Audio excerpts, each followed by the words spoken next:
Hello guys, welcome back to my YouTube channel.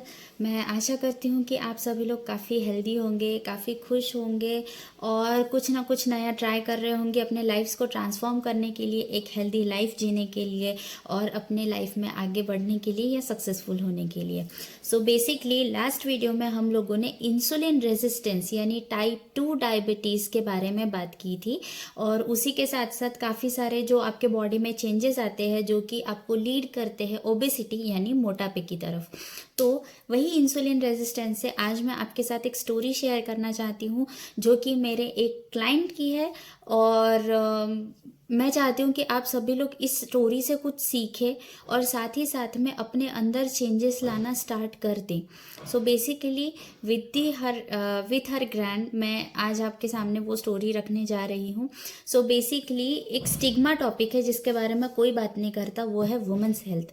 आजकल आप देख रहे होंगे लेकिन इसका अवेयरनेस काफ़ी हद तक बढ़ गया है जिसके कारण यूट्यूब पे वीडियोस पोस्ट हो रहे हैं और काफ़ी सारे लोग चेंजेस भी ला रहे हैं अपनी लाइफ को लेके। बेसिकली लड़कियों को अपने लाइफ में क्या चेंजेस लाने चाहिए, बिकॉज अल्टीमेटली वो एक फैमिली को लीड करने वाले होते हैं, तो उनको हेल्दी रहना काफ़ी ज़रूरी होता है। Like my mom, I have seen from my childhood कि उनके बगैर घर ही नहीं चलता था बिकॉज हम लोगों को पता ही नहीं रहता था। And her memory is so sharp कि हमें बिना मतलब लाइक बस एक आवाज़ मार देनी पड़ती थी कि मम्मी ये कहा है और हमको मिल जाती थी। अल्टीमेटली वुमेन्स को अपनी हेल्थ की तरफ ज़्यादा ध्यान इसीलिए देना चाहिए बिकॉज उनके अलावा घर तो चल नहीं सकता। एंड इसी के साथ साथ काफ़ी सारे प्रॉब्लम्स आते हैं अगर हम अपनी हेल्थ की तरफ ध्यान नहीं देते हैं तो। बेसिकली पीरियड्स इशू ये तो बहुत गहरा टॉपिक हो गया because 40 to 60% of girls, school going girls, उनको तक आज ये प्रॉब्लम फेस करनी पड़ रही है जो कि शायद पहले हमारे मम्मी के ज़माने में या नानी दादी के ज़माने में कोई पीसीओडी, पीसीओएस ऐसे तो नाम भी एग्जिस्ट नहीं करते थे। बट ये सारे जो आ रहे हैं, ये चेंजेस जो आ रहे हैं, this all are lifestyle disorders. तो अल्टीमेटली आपकी लाइफस्टाइल कहीं ना कहीं आपको मॉडिफाई करनी होगी या फिर चेंजेस लाने होंगे। इसीलिए आपको अपनी हेल्थ की तरफ इसीलिए ही ध्यान देना है क्योंकि अल्टीमेटली एक सीडेंट्री लाइफस्टाइल या बेड पर सोने वाली लाइफस्टाइल आपको किसी भी तरीके का डिसऑर्डर से दूर नहीं करेगा। सो बेसिकली ये जो स्टोरी थी वो थी एक 19 ईयर्स ओल्ड गर्ल जो मेरी रिसेंट क्लाइंट है। एंड उनका जब मैंने एक फर्स्ट कंसल्टेशन लिया था तो उसमें मुझे एक चीज़ पता चली थी कि basically 2 months before she got her periods and उसके बाद में still till now she is facing same problems because ultimately कोई टाइम ड्यूरेशन ही नहीं है, कोई डेट ही फिक्स नहीं है कि उनके पीरियड्स कब आएंगे। Means there is a disturbance of cycle, ये तो पहले ही समझ में आ गया था। तो ultimately most of the doctors क्या कहते हैं कि इसमें हम हॉर्मोन्स इंक्लूड करते थे because this is due to hormonal issue. जो भी ये प्रॉब्लम्स है, मेंस्ट्रुएशन प्रॉब्लम्स है, ये सारे हार्मोनल इश्यूज के कारण होते हैं। ये कहीं ना कहीं आपकी बॉडी में अनहेल्दी फैट ज़्यादा जमा है as compare to healthy fats. तो अल्टीमेटली फैट्स इशू होने के कारण, ओबेसिटी होने के कारण या फिर ज़्यादातर ट्रांस फैट आप जब खाते हैं तब आपको ये डिसऑर्डर्स होते हैं। तो ये चीज़ तो क्लियर हो गई थी कि शायद तक उनको ऑयली फूड या फिर जंक फूड काफ़ी ज़्यादा उनको एंटरटेन कर रहा था, इस वजह से शायद से हो सकता है कि उनके लाइफ में हेल्दी डाइट काफ़ी कम हो गया हो। दूसरी चीज़, उनके जब इंटरव्यू में जब मैंने अपना फॉर्म उनको फिलअप करने के लिए बोला गया था तो उन्होंने काफ़ी सारे ऐसे इश्यूज लिखे थे जैसे कि पेल्विक पेन मेनली लड़कियों को होता है। सेकंड चीज़ कि उनका जो फ्लो था वो तो ऑब्वियसली अगर 2 महीने बाद अगर आपको आ रहे हैं तो अल्टीमेटली हेवी फ्लो तो होना ही है।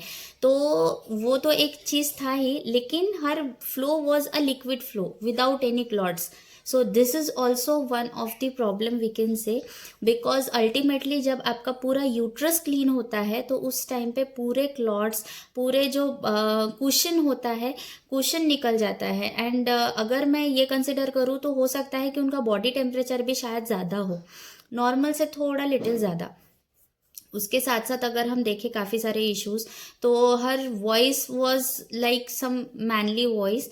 एंड साथ ही साथ मैं ये कहना चाहूँगी कि पिच इश्यूज होता है, एक्नेस इशू उनका नहीं था।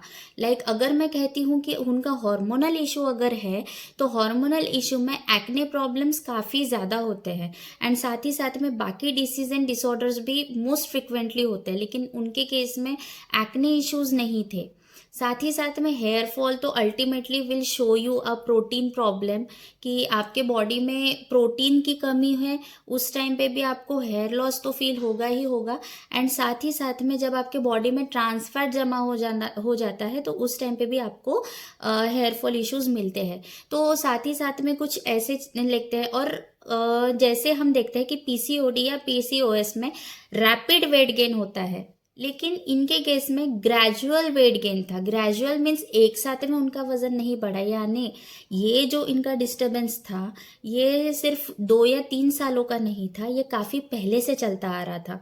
इसीलिए उनका वेट जो था वो ग्रेजुअली बढ़ रहा था। बट इसीलिए मैं कहना चाहूँगी कि जो डाइट होता है, बच्चों का डाइट होता है, स्कूल गोइंग किड्स का डाइट होता है, ये काफ़ी प्रॉपरली प्लान्ड होना चाहिए। बिकॉज जब हम एक कुम्हार भी जब मटका बनाता है तो जब मिट्टी काफ़ी गीली रहती है, जब उसको शेप दे सकते हैं हम उसको तभी दे पाएंगे जब प्रॉपर मटका बन जाने के बाद, उसको हीट देने के बाद में आप उसको रिफॉर्म नहीं कर सकते। उसी तरीके से किड्स की हेल्थ होती है। ये एक आपका जो एज ड्यूरेशन है ना, इस एज ड्यूरेशन में आप उनको इतना हेल्दी खिला दीजिए कि शायद तक हो सकता है उनको आगे जाके कोई प्रॉब्लम ही फेस ना करनी पड़े। तो बेसिकली आज जो अगर आप अपने बच्चों को दे रहे हैं उसका रिजल्ट आपको मिलेगा जब वो बड़े हो जाएंगे, क्योंकि सारे इश्यूज तब स्टार्ट हो जाएंगे। हाँ, बेबी उसको ये करना चालू करेगा, कंपनसेट करने चालू कर देगा, वो डाइजेस्ट करना चालू कर देगा, पर एक लिमिट आएगी कि जब बॉडी भी बोल देगी कि नहीं भैया अब हमसे नहीं हो पाएगा।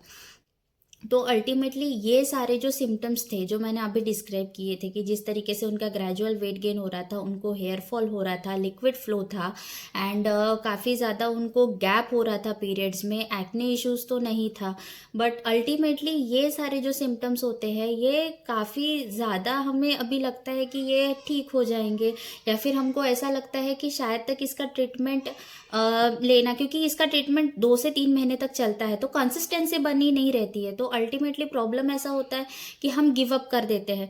लेकिन आपका आज गिव अप करना हो सकता है कि आपको कल परसों भरना पड़े। तो अल्टीमेटली मैं आप सभी लोगों को कहना चाहूँगी कि अगर आपको ये सारे इश्यूज है तो आपको मेडिकेशंस की नहीं, मैं आपको कहना चाहूँगी कि ये सारी चीज़ें रिवर्सिबल है।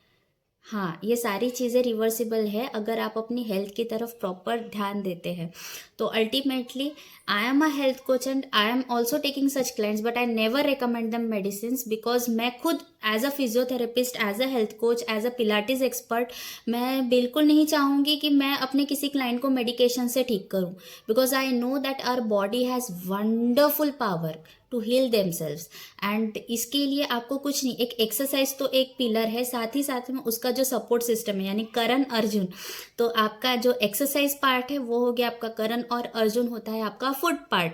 अगर आप इन दोनों को कंपनसेट करते हैं, कॉम्प्लीमेंट्री तरीके से दोनों को एडजस्ट करते हैं, तो मैं कहना चाहूँगी कि आपका कोई भी डिसऑर्डर हो वो ठीक हो सकता है। अगर आप चाहते हैं कि इसका आपको ट्रेनिंग मिले, आपको अगर इसकी कोचिंग करनी है, so please DM me, I'll help you out with your disorders. तब तक thank you for watching and stay tuned.